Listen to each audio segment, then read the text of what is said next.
As many of you know, we lived in Houston for 2 years not that long ago, and one of our favorite sites to visit was the San Jacinto Battleground State Historic Site.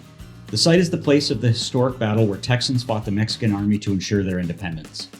For Mexico, the defeat was the beginning of a downhill political spiral that would result in the loss of nearly 1 million square miles of territory. For Texans, the victory led to the annexation into the United States and the beginning of the Mexican-American War.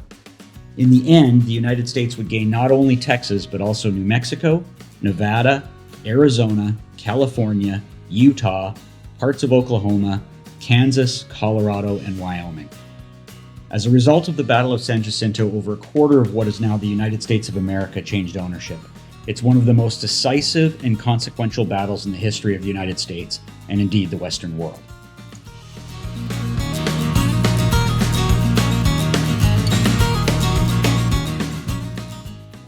The site is centered around the San Jacinto Monument. The monument stands at 567 feet, or 173 meters tall, making it the tallest monumental column in the world. It surpasses even the Washington Monument in height. The monument's construction began in 1936 as part of the Texas Centennial Celebration and was completed in 1939.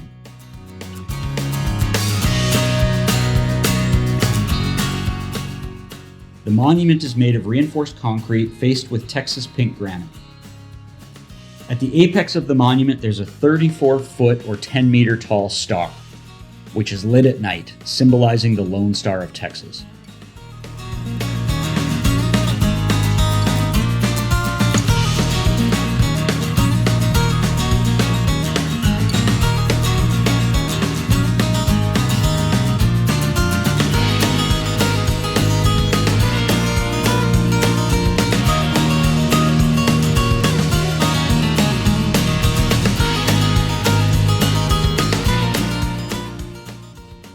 For us, we've always found the surrounding area fascinating, though. The San Jacinto Battleground site is located in La Porte, Texas, east of Houston, near the confluence of the San Jacinto River and Buffalo Bayou, which forms part of the Houston Ship Channel.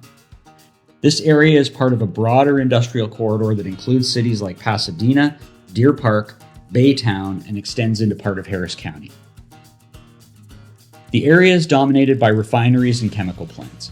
Companies like ExxonMobil, Shell, Chevron Phillips, and LyondellBasell have major facilities here, producing a wide range of petrochemical products, including plastics, fuels, and various chemical compounds. Given its proximity to the Houston Ship Channel, the area is crucial for port activities, including the handling of bulk cargo, petroleum products, and containerized goods. For two of us that have largely spent our time in the prairies or on land, it's very, very cool to be in this kind of proximity to the size of ships that go through the Houston Ship Channel. I always find it fascinating, and I know Heather loves it too.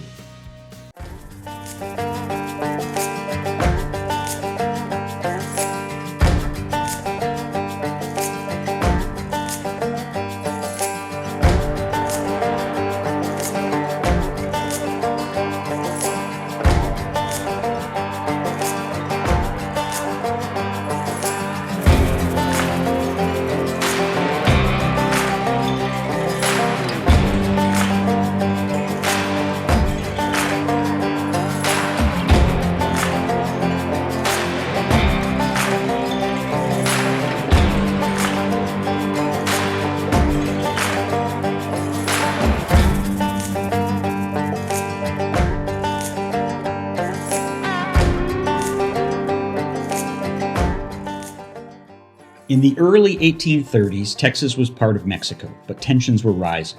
Mexican President Santa Anna's centralist policies, including the abolition of local governance and increased military presence, clashed with the desires of Texian settlers for autonomy and republican government.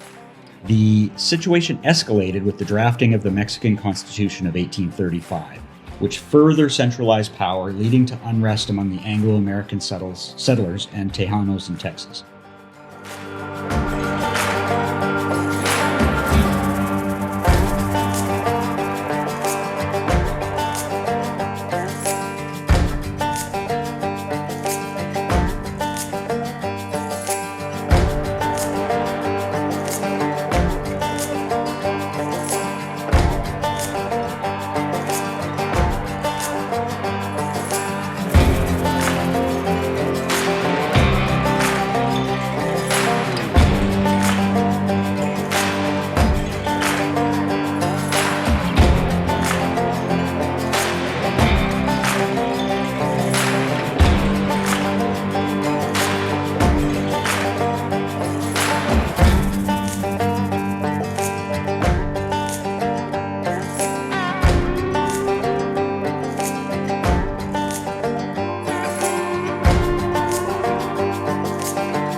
October 1835, the Texian revolt began at the Battle of Gonzales, where settlers refused to surrender a cannon, marking the start of the Texas Revolution.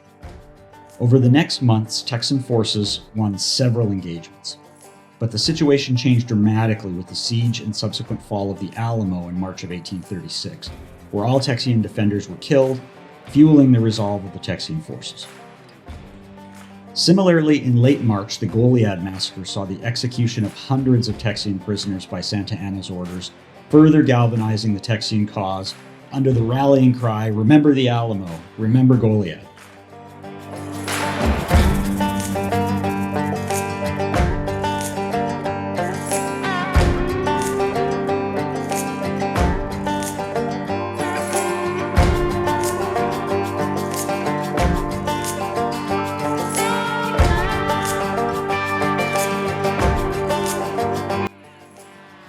Okay, we're here at the San Jacinto Monument. We went up to the observation deck. We're up here by ourselves, which is kind of cool, and it is a fantastic view of the ship channel. Really amazing. Quite fascinated by the ship channel. Yeah, I mean, not only is there a lot of history to this site, obviously, which we'll get into, but the ship channel is amazing. So we'll keep looking and follow along.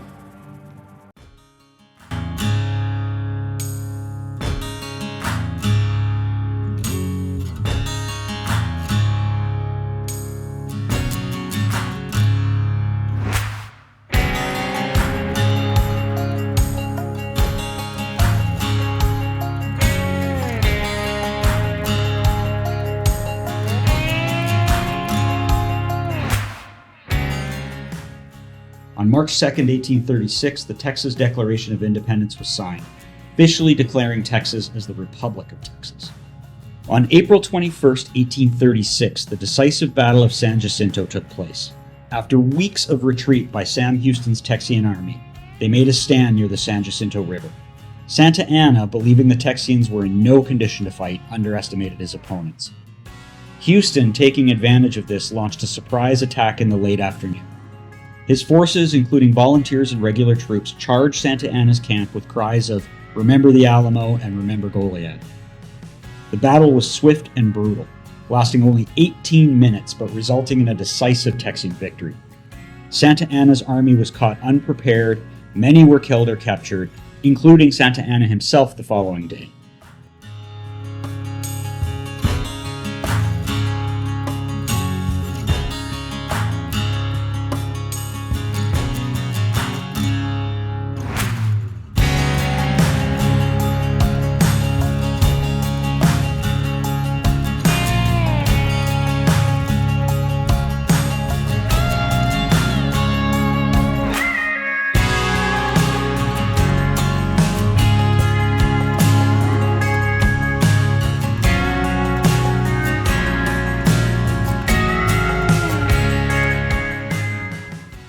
The battle ended Mexican control over Texas, leading to the Treaty of Velasco, where Santa Anna recognized Texas independence, although this was later repudiated by the Mexican government.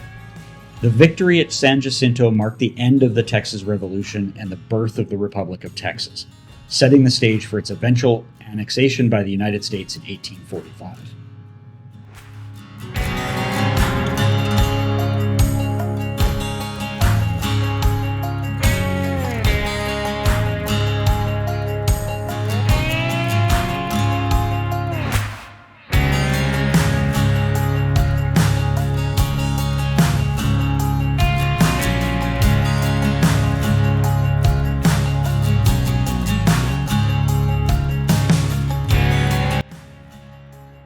Okay, so we just got out of the San Jacinto Monument, the kind of the museum and the tourist area. It was really cool, lots of history, and a trip up to the observation deck. Observation deck was spectacular. Yeah, I think it was overall pretty good. I think it was $14 US for the admission fee, but pretty worth it, I would say. It seems maybe a little on the steep side, but there's quite a bit in there, and just going up to the observation deck is interesting. If you're at all interested in Texas history, it is really extensive. Yeah, this is basically where it all started and got the Republic going. So there's tons of sites around here that are pretty significant to to the battle. And the museum does a fantastic job. Lots of artifacts, lots of. It's amazing how much gear that they have been able to recover. And you can watch the video, which I think you can get on YouTube. If I can find it, I'll link it to the bottom of this video. But you can sit and watch the sort of the Battle for Texas video that they present there, the film. Also a very good background on the history. We've done that before. This is not our first time to this site. When we lived here, we came here. But I would come over and over again. Not only is the monument spectacular, the museum's great, the area is very neat. If you're into the sort of all the industrial stuff around the ship channel, it's that for us is probably the more interesting thing now, even, is just being able to see the ship channel from a height and watch the enormous ships going in and out, and all of the petroleum and chemical business that takes place around here. It's fascinating. It's quite amazing. It's well worth it's a pretty short drive. I mean, it took us maybe 35 minutes.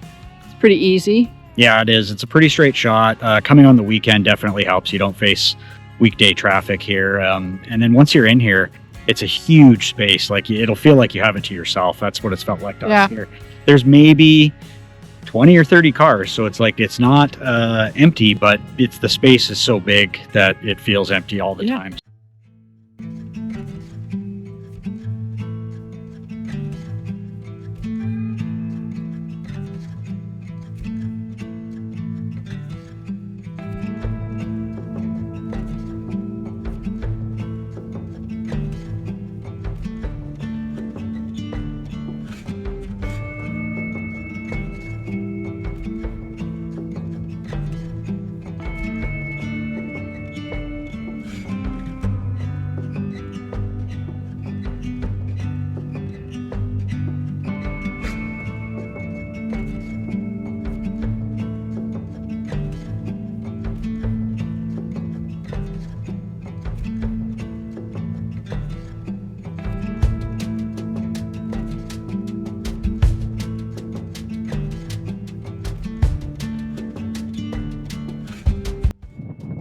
So if you come out to the San Jacinto Monument, make sure when you're inside you grab the map of all of the relevant sites that are nearby, which is the different encampments for the troops and some significant sort of battleground events, and then some memorials to the different people that passed in those events. But definitely make your way across the road to the park that's across here. You get a really good view of the ship channel. Ship channel is amazing. Which is cool. There's always fishermen here and stuff, but there's quite a few little monuments in this area, so I would definitely recommend coming out here. And you get some really cool views of the monument itself from here, which there's not a lot of spots where you get a good distance view where you can see it unobstructed, and this is one of them. So kind of a really cool place to come. And if you can do it on a beautiful day like this, beautiful day it is. Highly recommend it. It's awful hot to do this in the summer, and it's very rare off the summer to find a good day where there's no rain and clear skies like this. So we really, really lucked out today. So keep following along. When a government has ceased to protect the lives, liberty, and property of the people, from whom its legitimate powers are derived, and for the advancement of whose happiness it was instituted, and so far from being a guarantee for the enjoyment of those inestimable and inalienable rights, becomes an instrument in the hands of evil rulers for their oppression. When the federal Republican Constitution of their country, which they have sworn to support, no longer has a substantial existence, and the whole nature of their government has been forcibly changed without their consent, from a restricted federative republic composed of sovereign states to a consolidated central military despotism in which every interest is disregarded but that of the army and the priesthood, both the eternal enemies of civil liberty, the ever-ready minions of power, and the usual instruments of tyrants. When, long after the spirit of the Constitution has departed, moderation is at length so far lost by those in power that even the semblance of freedom is removed, and the forms themselves of the Constitution discontinued, and so far from their petitions and remonstrances being regarded, the agents who bear them are thrown into dungeons, and mercenary armies sent forth to force a new government upon them at the point of the bayonet. When in consequence of such acts of malfeasance and abdication on the part of the government, anarchy prevails, and civil society is dissolved into its original elements. In such a crisis, the first law of nature, the right of self-preservation, the inherent and inalienable rights of the people to appeal to first principles and take their political affairs into their own hands in extreme cases, enjoins it as a right toward themselves and a sacred obligation to their posterity to abolish such government and create another in its stead, calculated to rescue them from impending dangers and to secure their future welfare and happiness. Nations, as well as individuals, are amenable for their acts to the public opinion of mankind. A statement of a part of our grievances is therefore submitted to an impartial world in justification of the hazardous but unavoidable step now taken of severing our political connection with the Mexican people and assuming an independent attitude among the nations of the earth.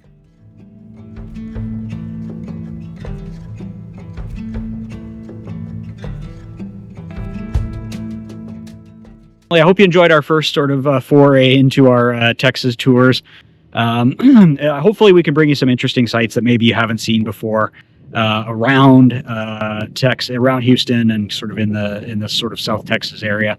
If there's anything else you'd like to see, drop a comment in the comment section below and let us know. Or if you have any kind of suggestions of what we should go see, let us know around the area, because we're always looking for new things to find. So yeah. Thanks for joining us, and we'll see you on the next one. All right. Bye. Bye.